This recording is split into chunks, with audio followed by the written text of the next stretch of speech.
patriarca. Muy bien. Boa noite, buenas noches a todos que nos acompanham. Esta é a terceira conferência do Congresso Internacional Permanente Literatura, Soberania Nacional e Multipolaridade, que está acontecendo pelo Programa de Pós-Graduação em Letras da Universidade Federal do Espírito Santo, aqui no Brasil. Este evento é conduzido por um grupo de estudos que é o Núcleo Diversidade e Descolonização. Nesse grupo, a gente se reúne, nós nos reunimos, para fazer várias pesquisas relacionadas à questão da cultura e da literatura com a necessidade dos povos de se descolonizarem, de se libertarem das amarras do imperialismo e do colonialismo, né, que assolam os povos há 5 séculos, durante o período moderno. E nessa terceira conferência, nós trouxemos um palestrante, um convidado, diretamente do Chile, Alexandre Palma Araya, e a conferência dele tem o título de Soberania Digital e Uso da Inteligência Artificial na Educação Decolonial do século XXI. Então, o Alexandre, que é engenheiro, especialista em inteligência artificial e formado na Universidade Tecnológica do Chile, além de militante, né, nos grupos de WhatsApp, né, de perspectiva anti-imperialista, de solidariedade bolivariana. Ele vai estar falando para nós, durante essa conferência, sobre essa questão digital e como que a gente pode se mover e se movimentar para quebrar as nossas correntes. Então, vai funcionar da seguinte forma a conferência hoje. Nós vamos... nosso conferencista vai ter 40 minutos de fala e depois teremos 20 minutos para as perguntas.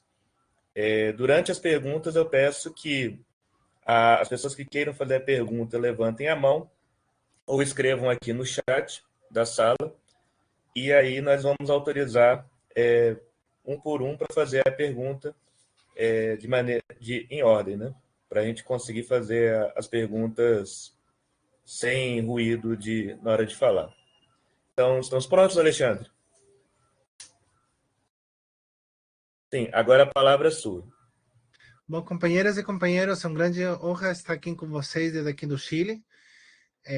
Eu me sinto muito afortunado de ter essa oportunidade de poder participar para fortalecer os laços de união e amizade entre os nossos povos. Meu nome é Alexandre Palma, sou engenheiro em ciência da computação, especialista em lo que tem a ver com a inteligência artificial, e também sou líder da esquerda estudantil do Chile.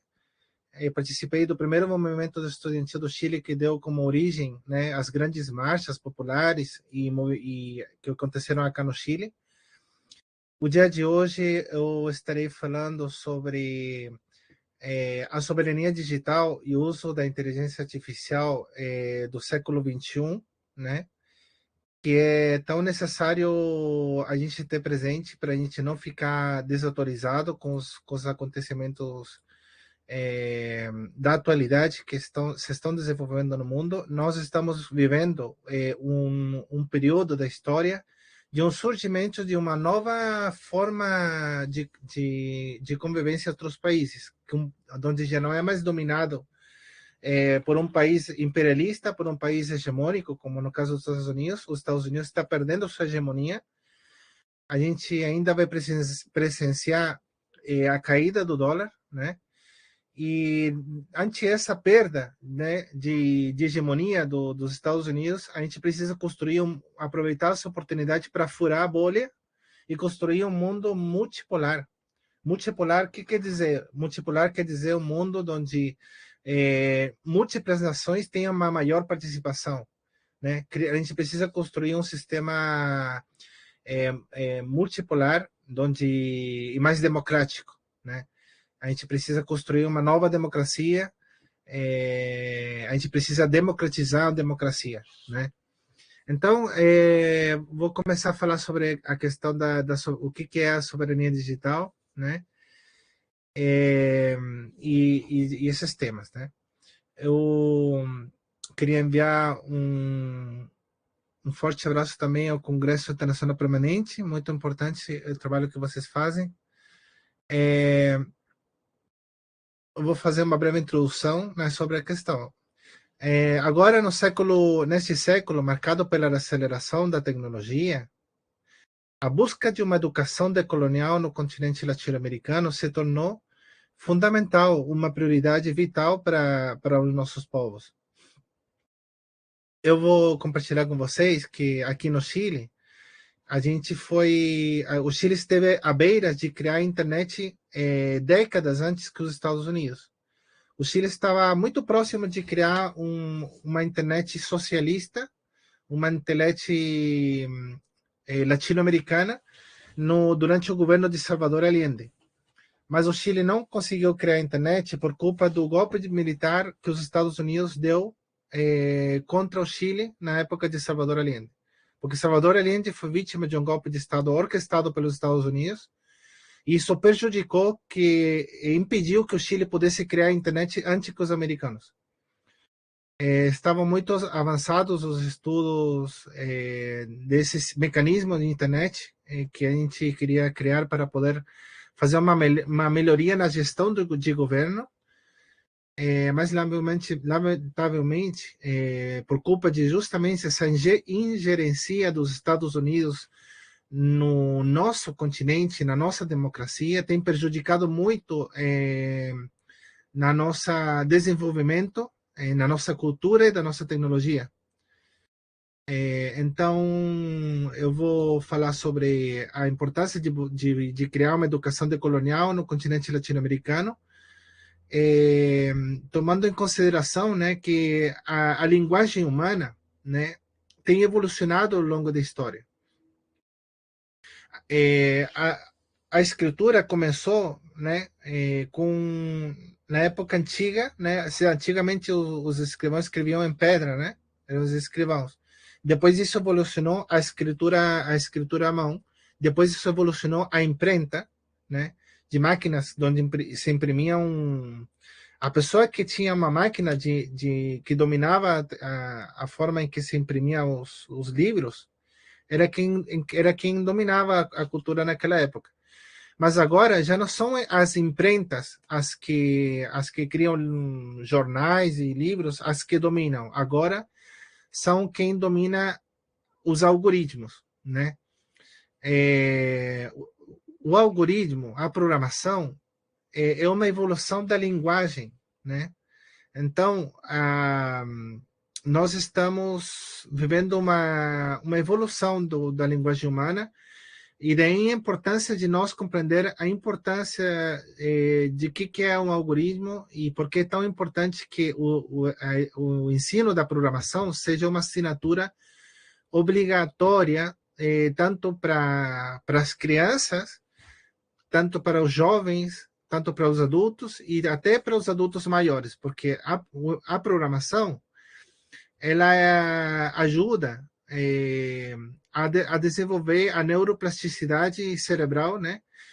Para que as pessoas de maior idade possam manter seu cérebro ativo e possam ser independentes economicamente, até mesmo porque a programação ela tem essa capacidade de converter o pensamento humano, a criatividade em uma fonte ilimitada de riqueza para os nossos países.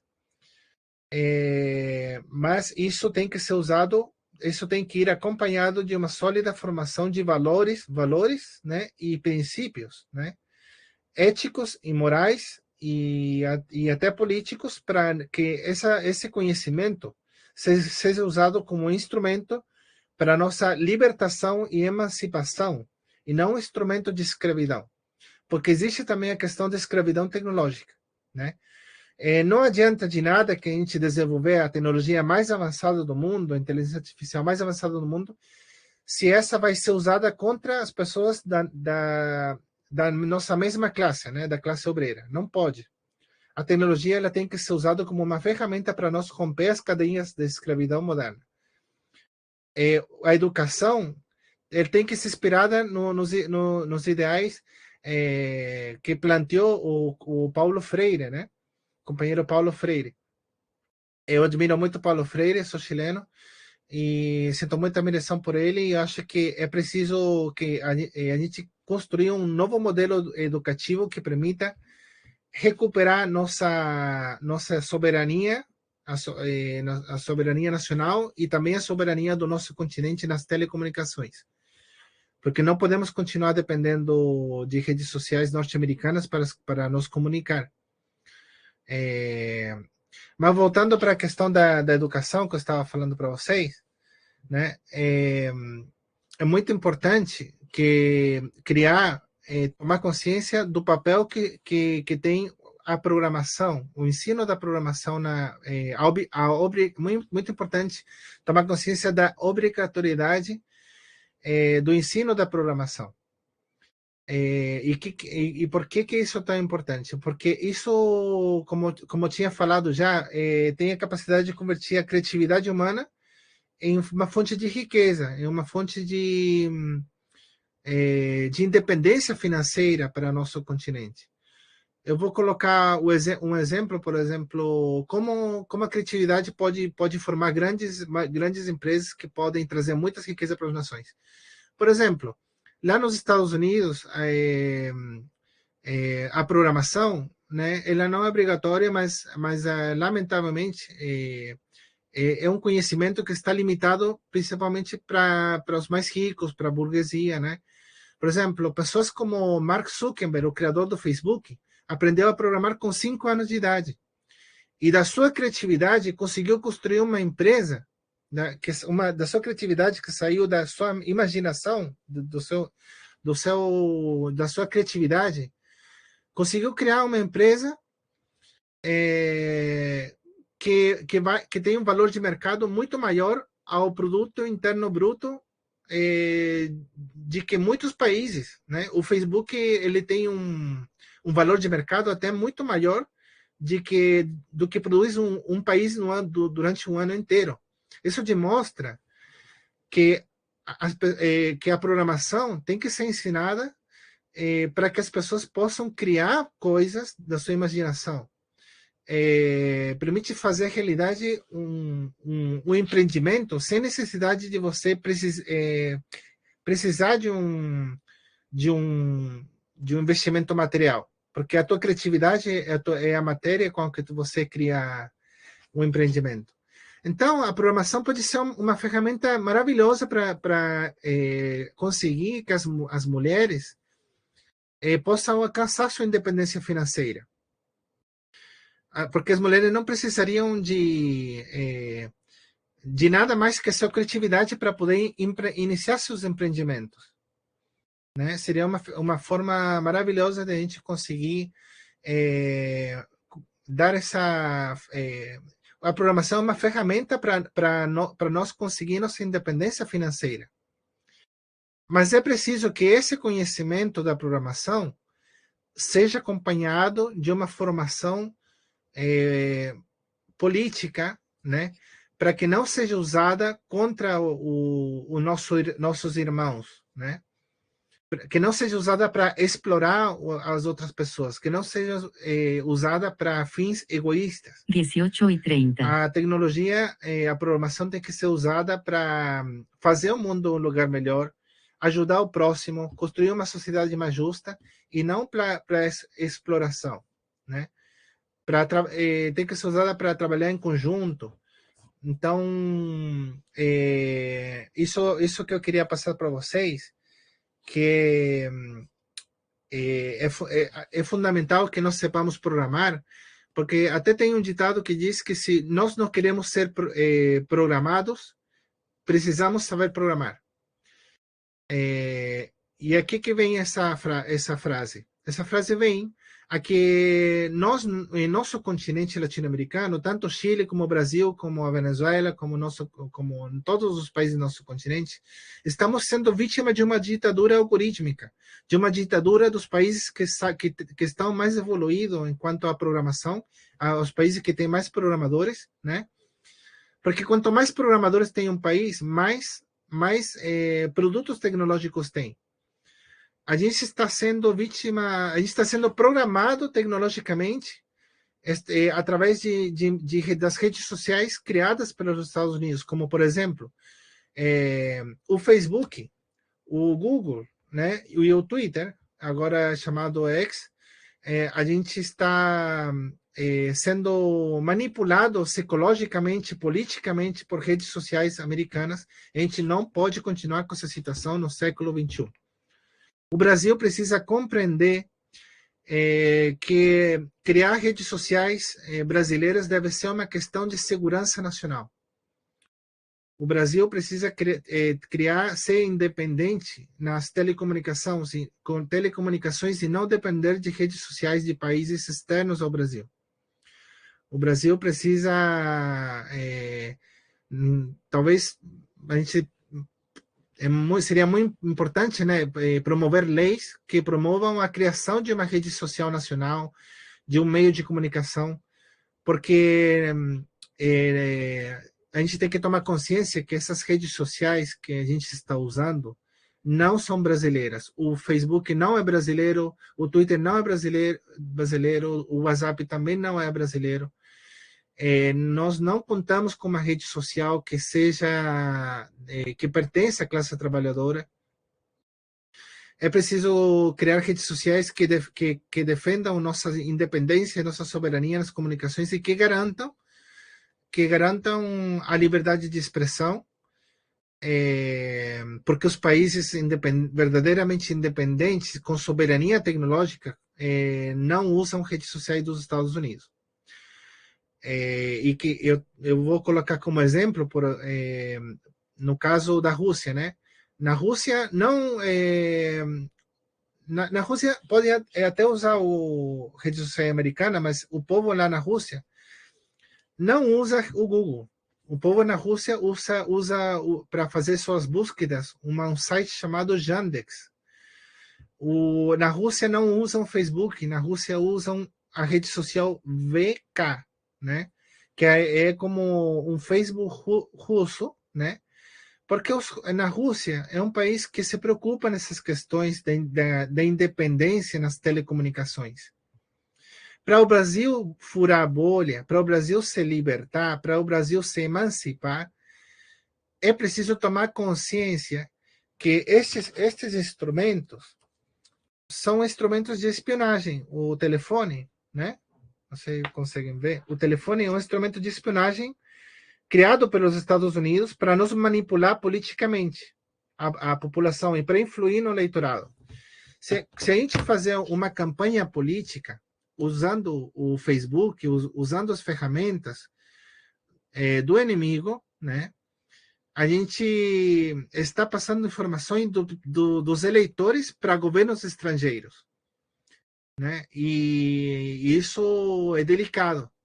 É delicado que tenha um instrumento de espionagem nos nossos bolsos, nos espionando as 24 horas do dia, passando as informações para potências estrangeiras manipular o eleitorado. Então de que adianta a gente fazer uma campanha política usando o Facebook? De que adianta?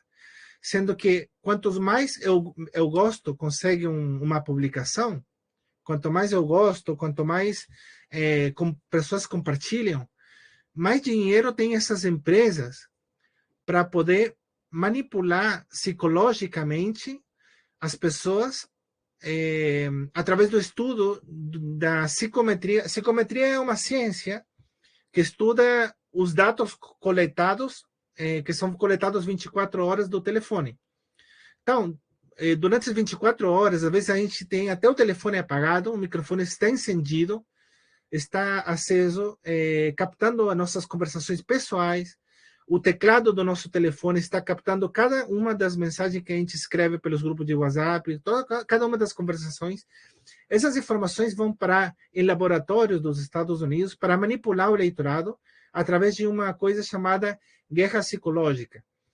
O que é a guerra psicológica? A guerra psicológica consiste em diversas metodologias que têm sido estudadas desde o fim da Segunda Guerra Mundial, quando os Estados Unidos quando a Alemanha nazi foi derrotada, os Estados Unidos e o Reino Unido levaram muitos cientistas especialistas em manipulação da psicologia para o Reino Unido, para continuar trabalhando sobre a manipulação psicológica.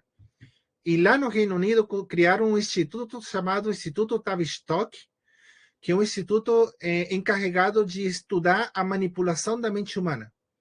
Então, o Reino Unido e os Estados Unidos levam 50 anos estudando como manipular o cérebro humano para lograr fazer pequenas mudanças no seu pensamento que a longo prazo mudem seu pensamento político. E esses cientistas nazis trabalharam lá no Reino Unido, né, nesse instituto, para estudar como manipular, fazer uma guerra psicológica contra as democracias, não só da Latinoamérica, senão contra as democracias do mundo. Tem sido, entre os Estados Unidos e o Reino Unido, tem feito diversos experimentos políticos usando os dados coletados pelo telefone por causa dessa excessiva dependência das redes sociais para nós podermos nos comunicar. Isso deveria estar proibido nas nossas legislações, mas não adianta de nada a gente proibir algo se a gente não tem uma alternativa. Mais importante do que proibir, é necessário criar uma alternativa que seja muito mais amplamente usada que as redes sociais dos Estados Unidos. Isso deveria ser uma política nacional de segurança pública, criar um buscador, uma alternativa ao Google, uma alternativa ao Facebook, uma alternativa ao WhatsApp, para a gente não ser vítima da manipulação política dos Estados Unidos. Então, todo esse conhecimento que os nazis levaram para o Reino Unido, que foi levado para o Instituto Tavistock, encarregado de estudar a psicologia humana, para manipular politicamente os países, foi levado também para a Faculdade de Stanford, lá nos Estados Unidos. A Faculdade de Stanford, onde estudou Mark Zuckerberg, onde estudou Mark Zuckerberg, criador do Facebook, onde estudou Sergey Brin e Larry Page, o criador do Google. Nessa faculdade, eles têm uma assinatura na Universidade de Stanford, uma assinatura de persuasão psicológica, né? Onde ensinam como manipular psicologicamente as pessoas através dos algoritmos, né? Então, aí a gente tem que tomar consciência, né, do perigo que significa que não criemos uma política que permita fazer do ensino da programação uma obrigatoriedade. Porque para que o Brasil e o nosso continente consiga criar redes sociais melhores que as que têm as potências estrangeiras, nós primeiramente precisamos de programadores. E a programação é recomendada para criança de 5 anos de idade para cima. Uma criança de 5 anos de idade para cima já pode aprender a programar. Tem programas especialmente desenvolvidos para criança. A programação ela deve ser uma assinatura, assim como existe a matemática, a linguagem, a filosofia, tinha que existir assinatura de programação. Mas aí eu quero fazer um ênfase que não adianta de nada a gente ter o povo mais educado do mundo se esse conhecimento é usado para prejudicar a classe obreira. O ensino da programação ela tem que ir unida com uma sólida formação de consciência de classe, para que esse conhecimento tecnológico não seja usado para explorar as pessoas mais humildes. Não pode. A gente não pode usar a tecnologia contra as pessoas, para nos enriquecer. A gente tem que ensinar desde crianças, pessoas, desde a escola, desde que são pequenos, que a tecnologia tem que ser usada para romper as cadeias da escravidão do capitalismo, né? As cadeias da escravidão tecnológica do século XXI, para ajudar as pessoas, para salvar vidas, para melhorar nossa economia ou melhorar nossa situação econômica sem explorar o próximo, né? Ganhar dinheiro não tem nada mal sempre quando não for acima do lucro, né, e da explotação das pessoas, né? Então, é preciso que esses valores têm que ir acompanhado da educação, da programação, porque a programação tem um poder enorme, enorme, né? É um grande poder, e um grande poder leva uma grande responsabilidade. Então, assim como a tecnologia pode ser usada para salvar vidas, assim como a inteligência artificial pode ser usada para salvar vidas, a inteligência artificial também tem a capacidade de destruir vidas. Assim como até mesmo a tecnologia e a inteligência artificial têm a capacidade de colocar em risco a sobrevivência da espécie humana. E para que isso não aconteça, é preciso que a tecnologia seja um instrumento decolonial e também temos que considerar a questão tecnológica como parte da nossa luta e da nossa militância política. Os partidos políticos têm que compreender que os meios de comunicação e informação têm mais poder que um partido político. Um canal de televisão tem mais poder que um partido político, porque tem a capacidade de mobilizar as massas, né, de criar uma matriz de opinião, né? Então, os militantes da esquerda não têm que tomar consciência de que se a gente quer recuperar e defender a nossa democracia de potências estrangeiras, é preciso que os partidos de esquerda façam uma militância não só de esquerda, não só socialista, senão que uma militância digital. Uma militância socialista digital. Porque a opinião pública está sendo manipulada pelos algoritmos, está sendo manipulada pela televisão, para nós poder para criar furar a bolha, como dizem, né? Precisamos primeiramente criar uma alternativa tecnológica para poder criar canais de televisão da esquerda. Precisamos de programadores de esquerda, precisamos de expertos de tecnologia de esquerda, porque não podemos permitir que os meios de comunicação continuem em mãos de meios de comunicação que estão em mãos dos Estados Unidos, né, que estão sendo financiados pelos Estados Unidos. A gente precisa construir meios de comunicação que sejam superiores tecnologicamente, e isso só é possível se os militantes de esquerda tomarem consciência de que a luta do século XXI não vai ser só uma luta política, vai ser uma luta política e tecnológica. E isso a esquerda latino-americana não está tomando consideração como deve ser. Mas sim, a China. A China sim está clara. A China já tomou consciência de que não é possível construir uma China forte.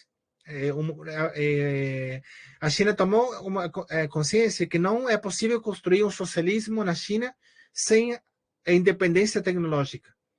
Por isso que a China, você acha que a China usa o Google? Não. Na China não usa o Google. Na China usa o Baidu. Quando o chinês quer procurar algo na internet, não vai para o Google, vai para o Baidu. Quando o chinês quer se comunicar com outro chinês, não usa o WhatsApp, usa o WeChat, né? Porque tem essa consciência. O Partido Comunista Chinês tem como objetivo ser líder número 1 em inteligência artificial, porque sabe, tem consciência do que é a soberania digital. Os chineses têm soberania digital porque têm consciência que tão importante como defender o mar da China, a terra da China, o céu e o seu território físico, também é preciso defender as pessoas, a população chinesa que está frente a um telefone. A pessoa que está frente ao telefone, cada um de nós que usamos o telefone, estamos tendo uma vida virtual.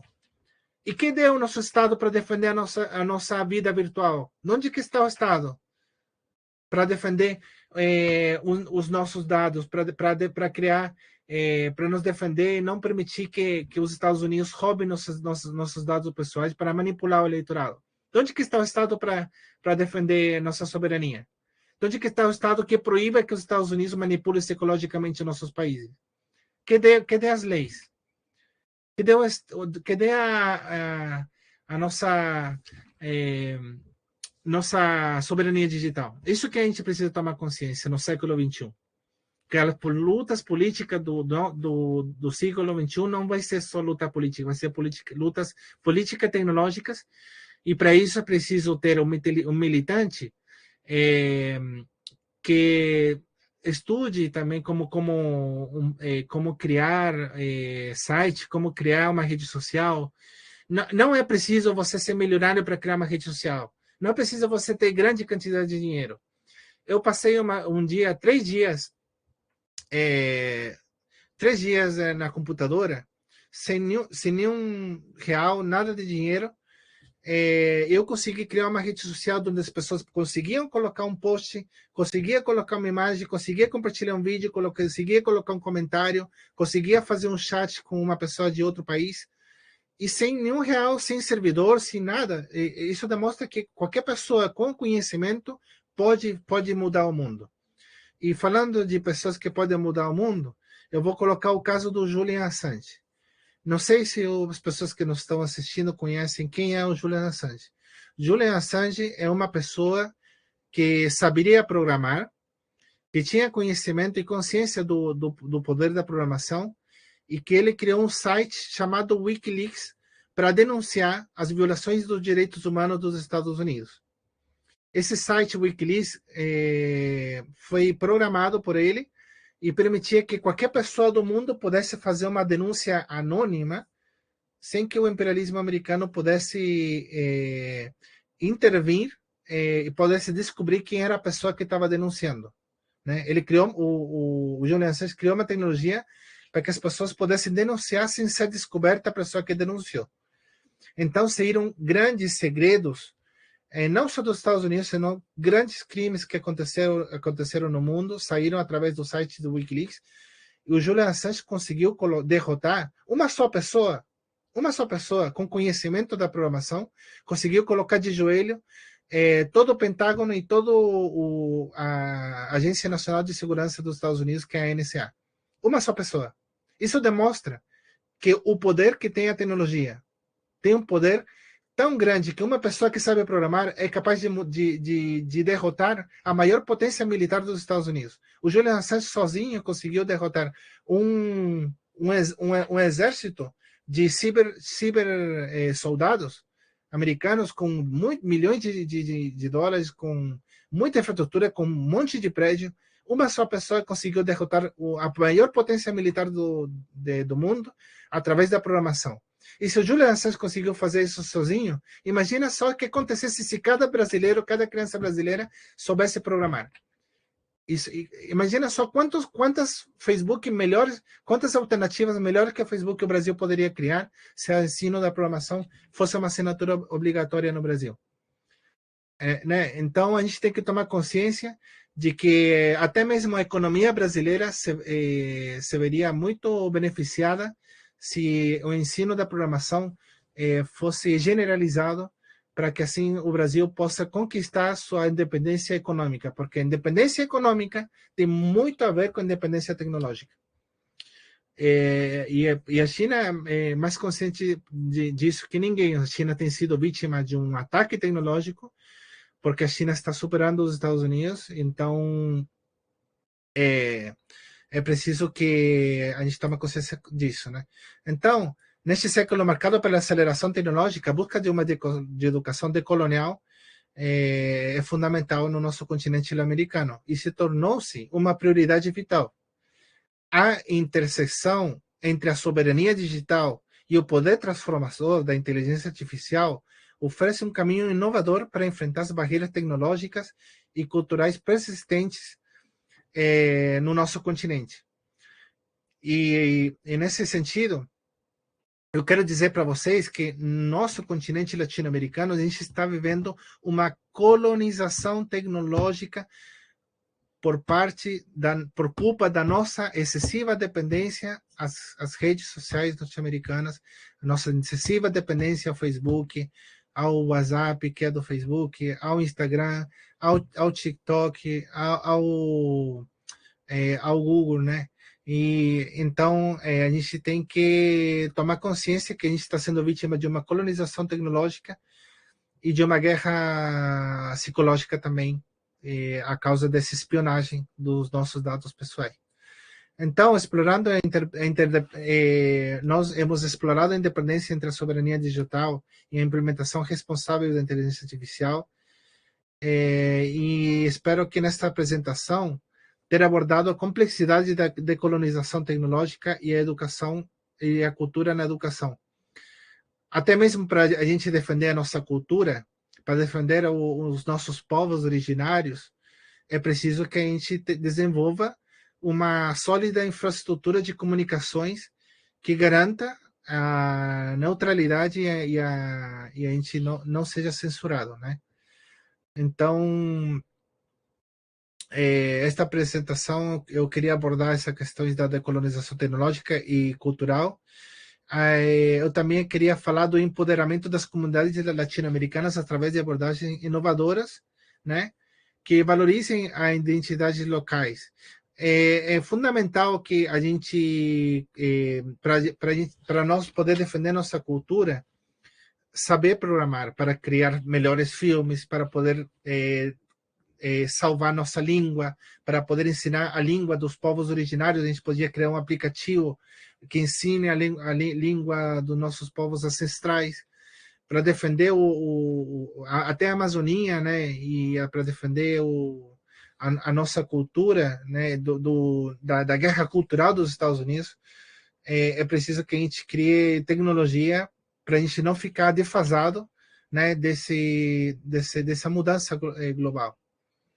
Então, mas para a gente poder empoderar também as comunidades, não adianta com só dar um computador, não é suficiente. É preciso que a pessoa use esse computador para defender a soberania do Brasil. Daí que entra a programação, né? Não é só a questão de computador. Então, para poder defender nossa identidade como latino-americano, nossa identidade como brasileiro, como chileno, do nossos povos mapuche, o povo originário mapuche do Chile, também é preciso que a gente tenha independência nas telecomunicações. Então, companheiras e companheiros, espero vocês tenham gostado, né? Eu também quero tocar o assunto da importância de a gente. Eu também queria denunciar uma questão, a questão da guerra multidimensional ou guerra híbrida. A gente está vivendo agora no século XXI, né, uma nova modalidade de guerra não convencional.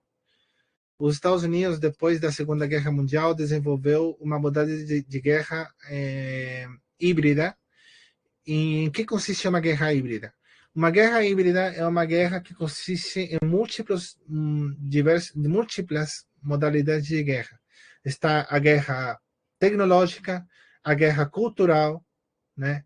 E o que é a guerra tecnológica? A guerra tecnológica é através da espionagem que hace através do Android 24 horas, quando o microfone fica escutando as pessoas, essas técnicas de psicometria que utiliza algoritmo para analisar as pessoas e usa todas essas informações capturadas por o telefone são passadas para sistemas de inteligência artificial secretas que tem nos Estados Unidos, com a capacidade de analisar milhões de textos de países inteiros para manipular politicamente as pessoas. Isso é a questão da guerra tecnológica. A guerra cultural. O que é a guerra cultural? A guerra cultural é a guerra que faz os Estados Unidos através do Netflix, né, do Hollywood, que usam, e o Hollywood, como que funciona? Porque tem programadores que criam filmes maravilhosos, com efeitos especiais maravilhosos, mas toda essa tecnologia está sendo usada para fazer uma guerra cultural contra nossas culturas, contra nossos costumes, através do cinema. Então, essa guerra cultural, também a guerra cultural através da música, né? As músicas americanas e tudo isso também prejudica a nossa cultura. Nós precisamos criar música com muitos melhores efeitos para cautivar a atenção da população das novas gerações, para defender nossa música e a nossa tecnologia. Então, aí está a guerra tecnológica, a guerra cultural, a guerra farmacêutica, né, que faz os Estados Unidos, às vezes, criam doenças para depois vender medicamentos. Está a guerra biológica, né, que o nosso planeta sofreu durante o governo de Donald Trump.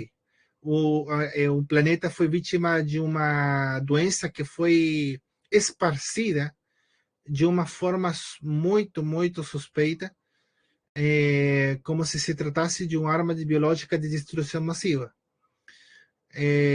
Também essa guerra biológica está a guerra alimentar através de empresas como Monsanto, que criam produtos transgênicos que danam nosso ADN, que podem provocar câncer, né? A guerra alimentária, a guerra jurídica, o lawfare, né?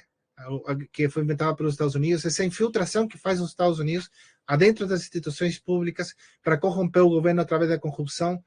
E então para tudo isso, nós precisamos criar inteligências artificiais que permitam lutar contra a corrupção.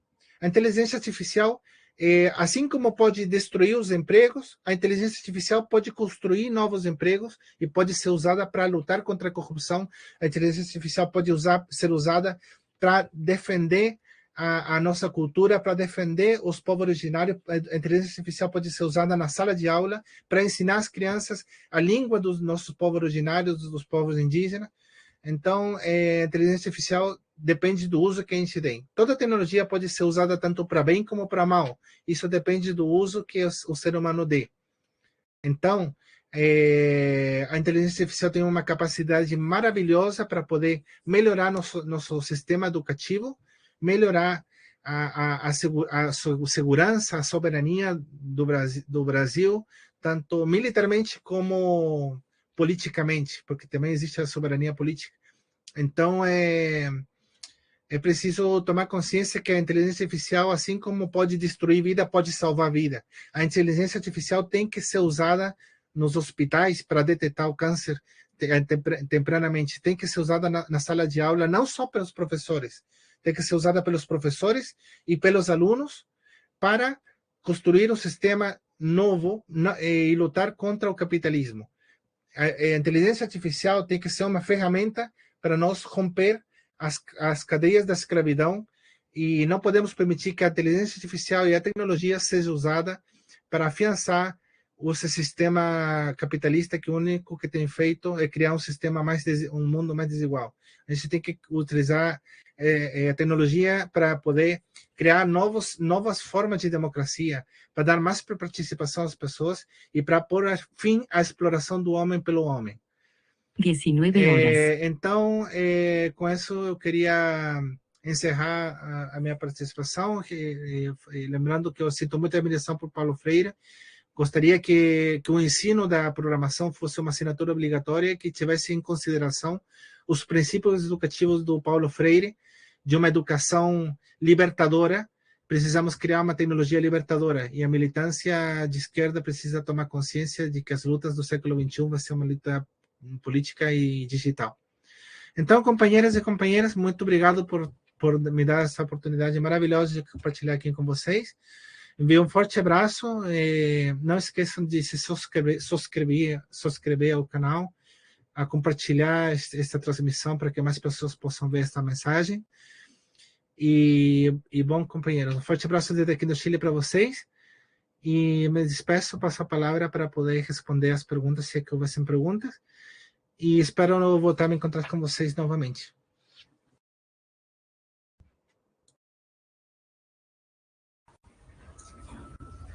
Muito bom, companheiro. Vou ligar aqui minha câmera de novo. Aqui, estamos aqui.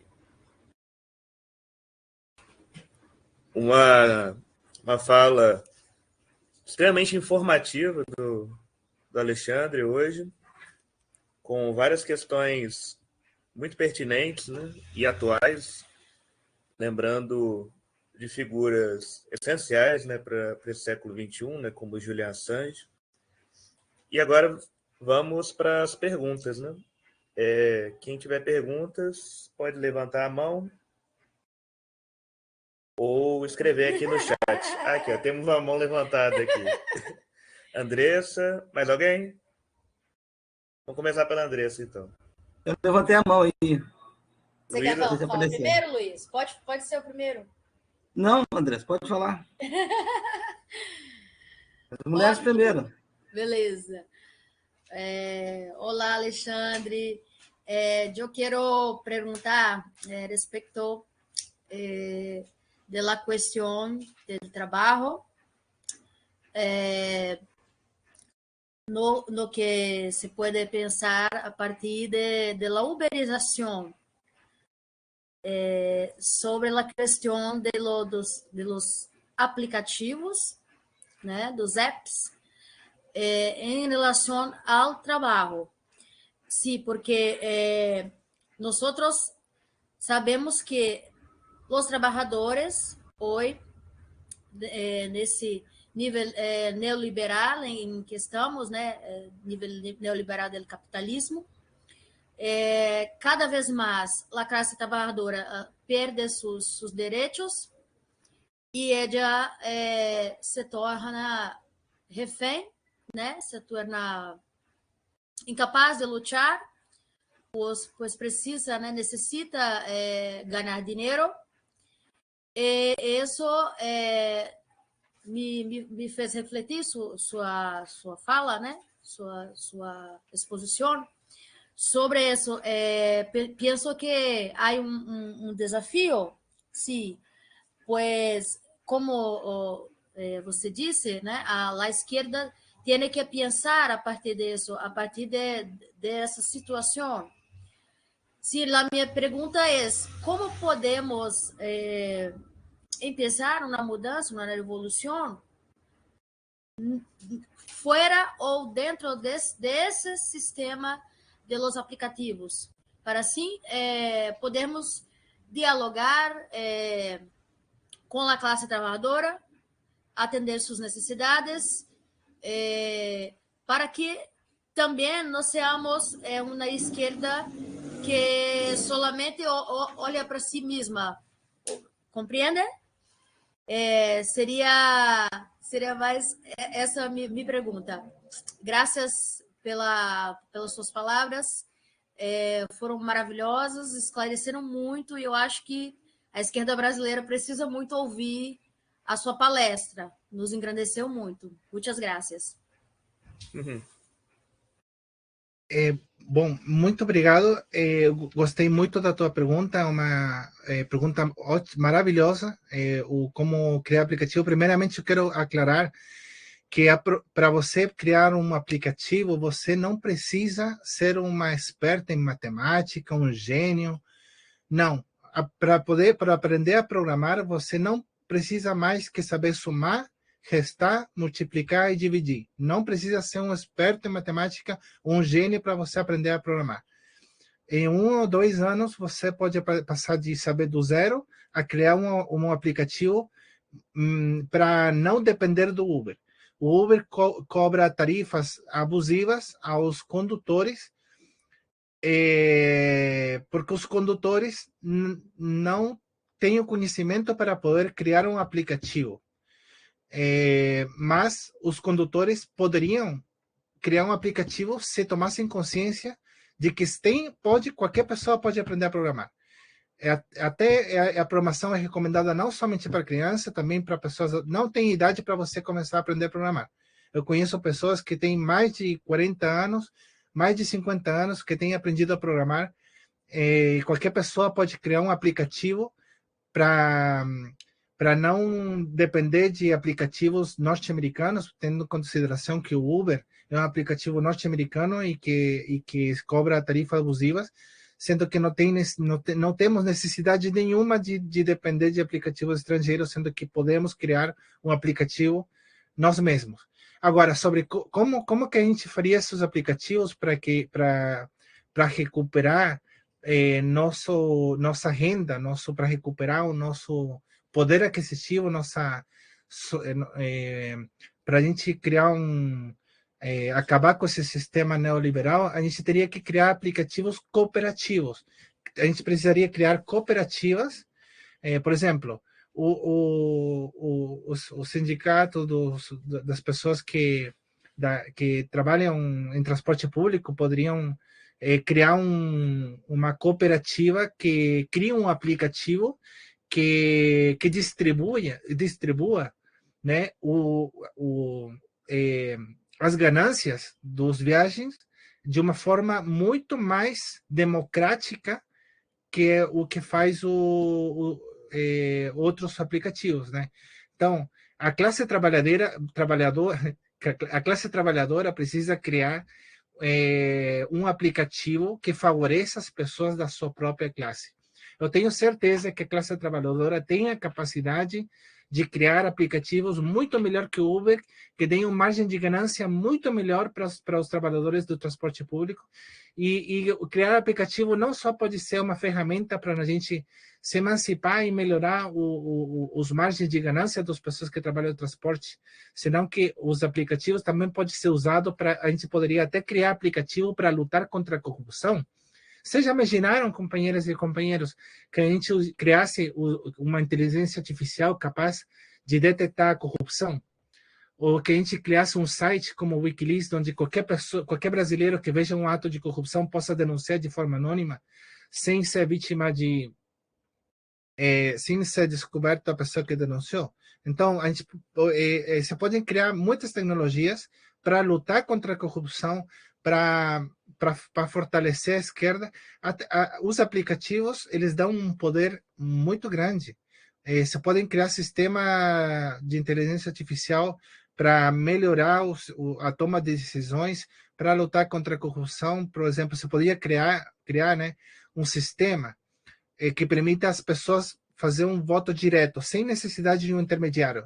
Você poderia criar, através de uma tecnologia chamada tecnologia de cadeia de blocos, blockchain, que é uma tecnologia que garante que ninguém possa alterar o resultado de uma transferência, por exemplo, se você envia dinheiro para outra pessoa através da blockchain, é impossível que alguém roube o dinheiro, porque é impossível interceptar, porque ele se basa nas leis da matemática. E como a matemática 1 mais 1 é 2, é impossível você romper as leis da matemática, é impossível você romper a segurança da blockchain. Essa mesma tecnologia da blockchain pode ser usada para criar um novo sistema democrático que permita que a população possa fazer eleições diretas usando a tecnologia blockchain para não depender de um sistema parlamentar para a toma de decisões. Você poderia criar um sistema de democracia direta, onde o povo tome decisões, onde o povo seja quem toma decisões, e não o povo precise ter uma pessoa, um representante para a toma de decisão, né? Mas essa é outra questão. Eu passo a palavra se tem outra pergunta. Beleza. Luiz, agora. Bom, gostaria de começar agradecendo a conferência, Alexandre, uma conferência excelente, necessária. Eu penso que o problema da soberania, daí a proposta do Congresso, é uma pedra de toque. A situação do Brasil, sobretudo a situação dos 3 As, América Latina, Ásia, China, e muito especialmente da América Latina, é uma situação lamentável em termos de dependência. Acumulamos uma história de dependência. No caso especificamente do Brasil, fomos simplesmente colônia de Portugal, ato contínuo, colônia da Inglaterra, numa situação até esdrúxula, que antes de conquistarmos, se é que se possa falar em conquista, porque não houve luta de classe, a não ser esporádica e reprimida violentamente durante o século XVIII, XIX, por exemplo, mas antes, né, até se considerarmos aí o Quilombo dos Palmares, que antecipou aí há mais de 100 anos a Revolução do Haiti, Quilombo dos Palmares, no norte do Brasil, Alagoas, uma coisa extraordinária, bem reprimida. Mas, basicamente, fomos dependentes do sistema colonial, né, português, escravocrata, depois inglês, e com o tumulto ali do período interimperialista, de algumas potências, ato contínuo, já a partir da década de 30 do século passado, dos Estados Unidos. Somos dependentes. Estrutura de dependência. Eu queria trazer justamente essa questão da estrutura da dependência, porque se considerarmos, por exemplo, o projeto do CyberSyn, também chamado SICO, projeto que você mencionou de forma singular na sua conferência, o Chile iria antecipar, isso em termos planetários, a criação da internet. Sob o signo do governo Allende, economistas brilhantes emergiram. Evidentemente que tinha uma história precedente. A história precedente, penso, tem relação direta com o fato de o Chile ter abrigado grandes intelectuais latino-americanos no período das ditaduras latino-americanas, todas absolutamente patrocinadas e manietadas pelos Estados Unidos. No caso brasileiro, especificamente, Chile abrigou, inclusive abrigou do ponto de vista universitário, atuou como professor no Chile, um dos grandes intelectuais do Brasil, que é o Teotônio dos Santos, inclusive ressalta, não é? No que diz respeito na obra dele, Dependência e Imperialismo, que a categoria da dependência é uma categoria fundamental. Lenin, lá no clássico dele, Imperialismo, etapa final do capitalismo, já, segundo o Teotônio dos Santos, já teria tido a oportunidade de visualizar uma categoria específica no âmbito do marxismo, que é a categoria de dependência. Essa é a categoria que nos toca. E esses intelectuais confluíram para o Chile, atuaram no Chile. E eu acho que está na base da emergência dessa inteligência de esquerda que dá o pontapé inicial para a possibilidade de uma criação de internet e perspectiva socialista, lastreada num sistema econômico, portanto, economia política de esquerda, e que foi, evidentemente, tudo abortado pelo golpe, né, contra o Allende e seu assassinato. Então, a questão da dependência é fundamental porque ela é tecnológica, ela é cultural, ela é de estilo de vida. Imagina, Alexandre, as nossas universidades, inclusive aqui a UFES, adotou o Google Meet durante a pandemia, adota o Google Meet, plataforma de Google Meet. Quer dizer que a gente não tem nada para defender, não? Nós não temos nenhum motivo para ter soberania, não? As teorias que circulam na nossa universidade são teorias estadunidenses. Nós não temos pensamento social próprio, não? A questão da dependência ela vai adquirindo dimensões cada vez mais amplas, como uma pedra que se joga no lago, vai, não é, se expandindo. A dependência tecnológica, a dependência cultural, a dependência de estilo de vida, a dependência teórica, a dependência comportamental. Então, eu gostaria que, se possível, você pudesse falar mais dessa vanguarda do Chile à esquerda com o projeto CyberSim. Nos explicasse melhor sobre esse projeto, se possível. Obrigado. Sim. Bom, o projeto CyberSim é um projeto que foi iniciativa do governo de Salvador Allende, que procurava criar um sistema que permitisse ter ao governo mais controle na construção de uma economia socialista. O Chile, o que queria com o projeto de CyberSim era criar uma internet socialista que permitisse a consolidação de uma esquerda fortemente tecnologizada. Então, eu acho que é muito pertinente a gente falar dessas questões agora, e da relação e interdependência do uso da tecnologia com a economia. Se a gente quer ter uma economia forte, é preciso ter uma soberania, um sólido desenvolvimento tecnológico. Mas não é possível conseguir um desenvolvimento tecnológico se a obrigatoriedade do ensino da programação não seja uma assinatura obrigatória. É preciso que seja uma assinatura obrigatória e que essa assinatura vai acompanhada de uma formação do socialismo científico, para que seja uma educação que permita realmente o desenvolvimento e não seja usada contra os nossos povos.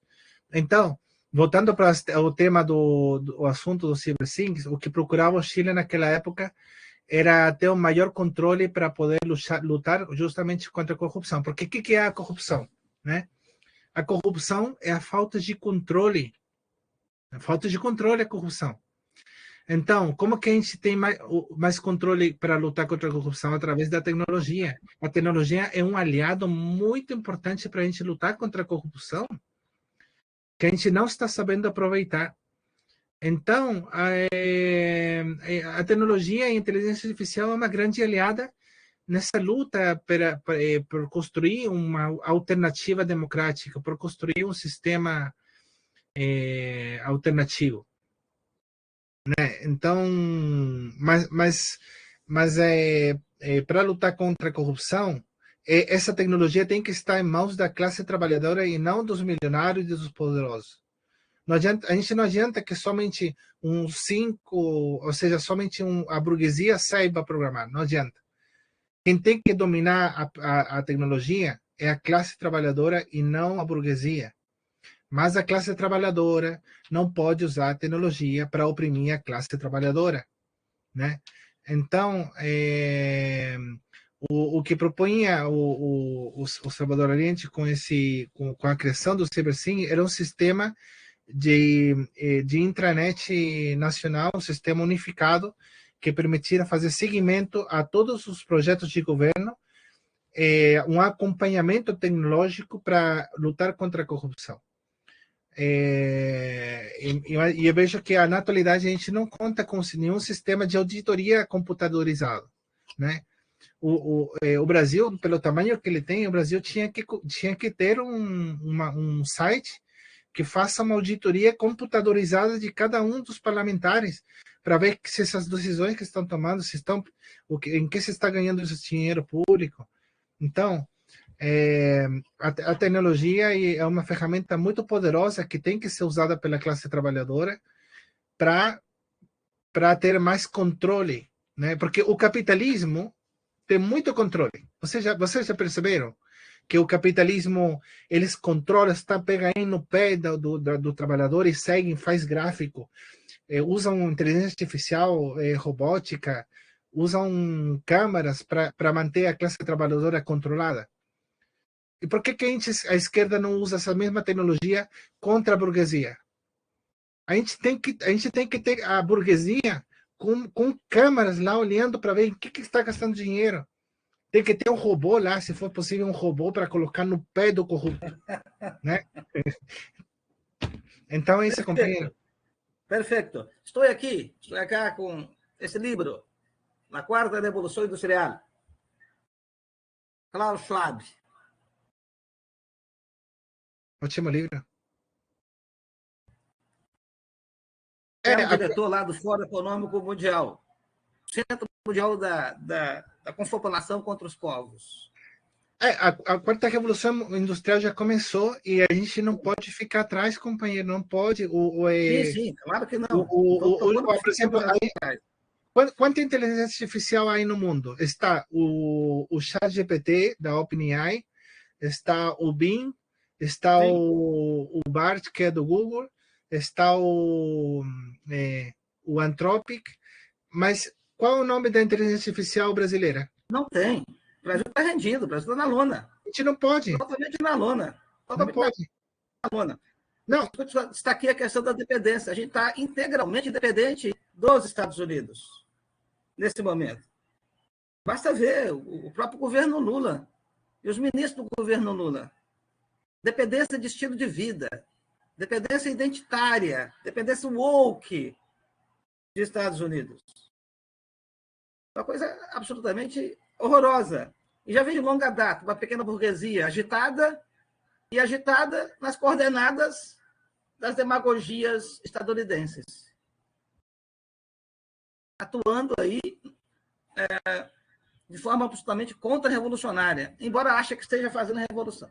Mas eu quis destacar o livro do Klaus Schwab, porque a questão que está posta aí no horizonte aí das forças produtivas do contemporâneo, essa confluência aí entre o âmbito da nanotecnologia, o âmbito da biotecnologia, engenharia social, digitalização, inteligência artificial, e o argumento Schwab é a construção de um mundo em que haveria uma interface entre o mundo físico, o mundo digital e o mundo biológico. Isto é, o transhumano.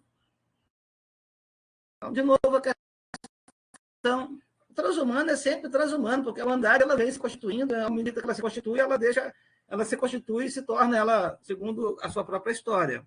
Esse é Marx na veia. Mas esse cenário atual implica, de fato, a possibilidade de ser transhumano. A gente está interconectado de fato. Na relação entre out, né, e out, entre in e out, a gente ser ao mesmo tempo in, né, sem mais o fora. Tudo interconectado.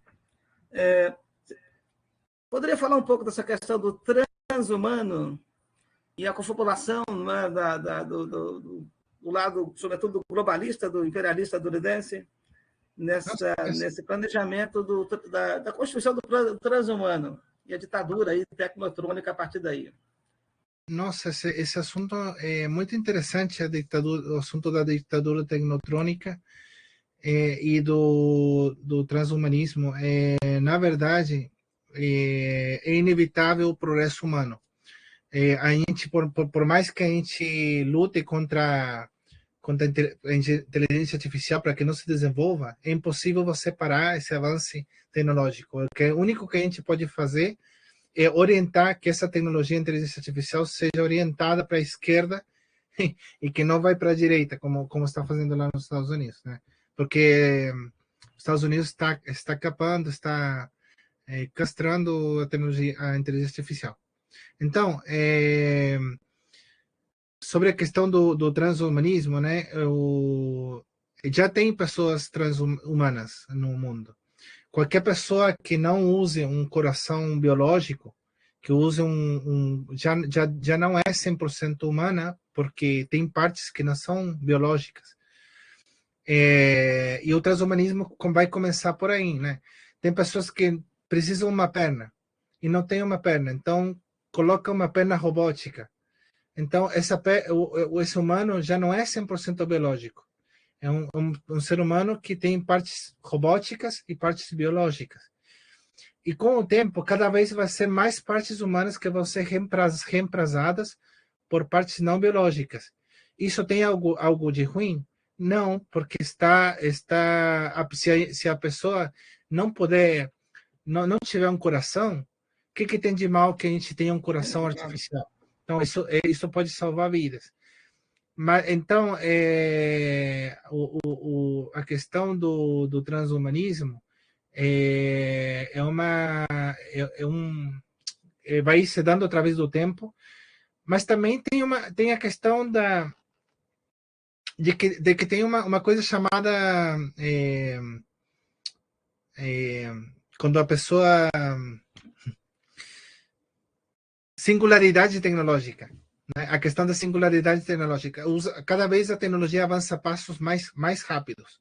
Vai chegar um ponto em que o ser humano não vai ser capaz de acompanhar tanta notícia que vai acontecer. Vai chegar um ponto que vai aparecer tanta tecnologia nova que o ser humano não vai conseguir nem ler, nem acompanhar, como acontece no grupo de WhatsApp, por exemplo. Eu tenho grupos aí com mais de mil pessoas, chegam 200 mil mensagens por semana, as pessoas já não têm nem capacidade de ler tanta coisa. Então, nesse momento, quando a nossa inteligência humana não tem a capacidade de acompanhar tanta coisa, é necessário que a gente conte com uma inteligência artificial que seja capaz de ler essas informações que nós não somos capazes de ler, para acompanhar o desenvolvimento. Agora, eu não tenho dúvida que vai chegar um momento em que os chips sejam implantados no nosso cérebro para acompanhar as transformações e acompanhar o ritmo tão acelerado. Porque como o ser humano não vai conseguir acompanhar, talvez no futuro, é muito provável que no futuro os humanos comecem a ampliar suas capacidades cerebrais para poder acompanhar o ritmo e não ficar defasado. Agora, o perigo que isso tem o perigo do transhumanismo, é o seguinte: se começar a usar o transhumanismo para melhorar as capacidades humanas, vai ter pessoas que não vai ter o dinheiro para poder pagar por essas capacidades.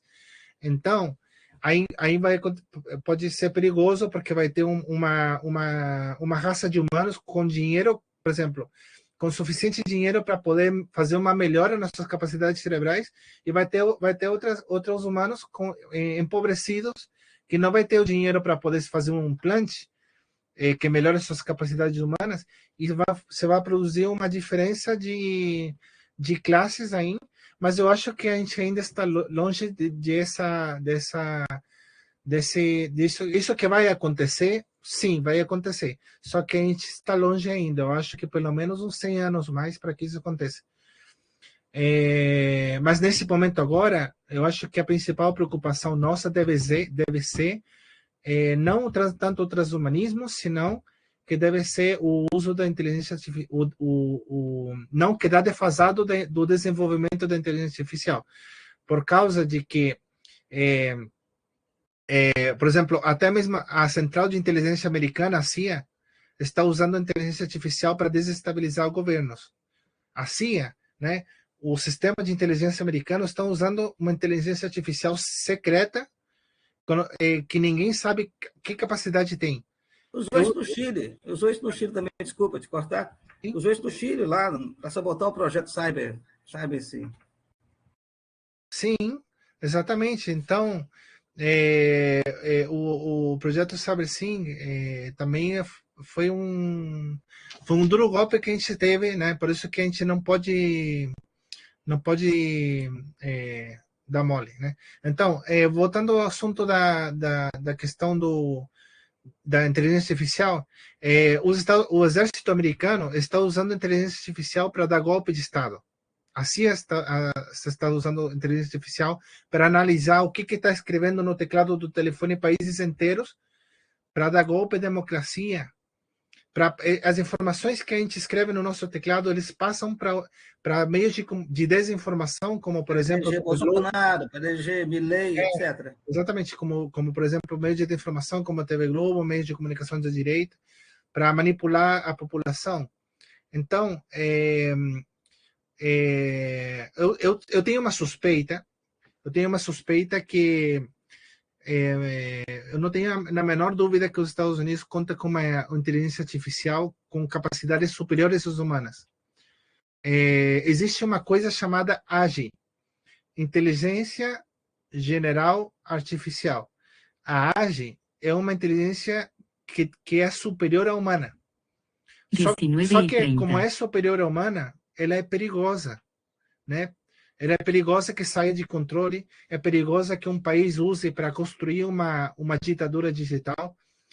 Eu suspeito que os Estados Unidos já têm uma inteligência artificial em segredo que supera as capacidades humanas e que os Estados Unidos estão usando essa tecnologia para dar golpe de Estado, para criar estratégia para desestabilizar governos. Isso já está E a acontecendo há gente... muito tempo. Chamadas primaveras árabes, a partir ali, né? Tudo foi manipulação via rede social, ajudou a esquentar o Exatamente. povo. Então não seria uma luta justa se a gente... se os Estados Unidos, o exército americano tiver uma inteligência artificial com capacidades superiores às humanas, e quando eu estou falando superior às humanas, eu não estou falando superior a um ser humano, não. Eu estou falando de uma inteligência artificial que seja capaz, que seja superior a países inteiros.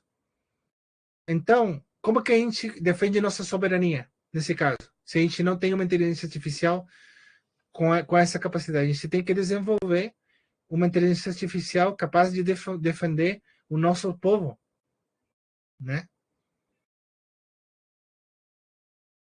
Eu não sei se eu me soube explicar sobre a questão da... Não, você está sem volume. Não estou ouvindo. Sim, tá tudo tá bom. A gente pode ficar aqui falando aqui a vida inteira. Vamos ter a oportunidade de chamar de novo. Companheiro, a AGI é uma inteligência artificial general que ainda o público ainda não conhece porque tem muitos perigos, né? O perigo que saia fora de controle. E essa tecnologia ela tem que ser mantida em segredo porque ela pode prejudicar.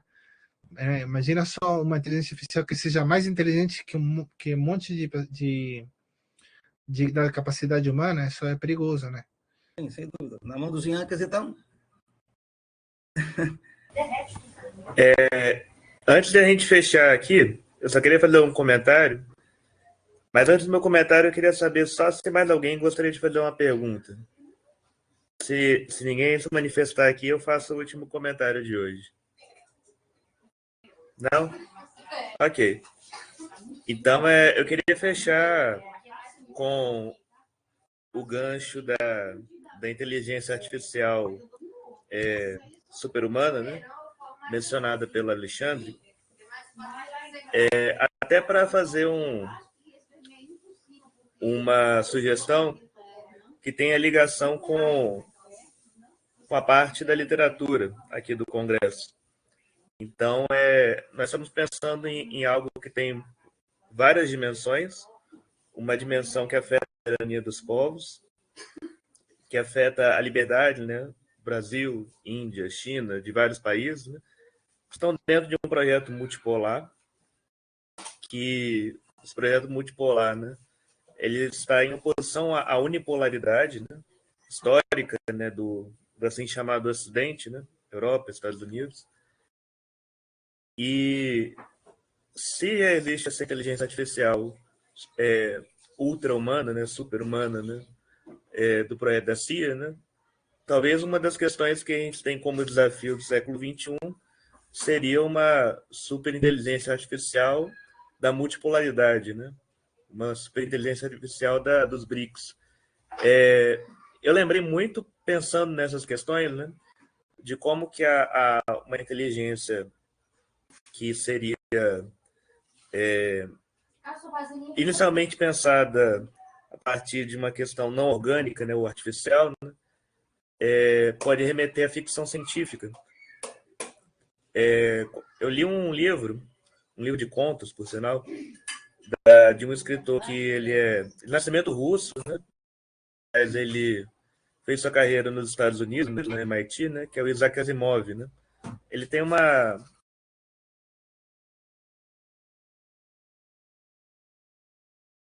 história fictícia da robótica, né? Vai nos primeiros contos ali, desde dos robôs mais simples, né?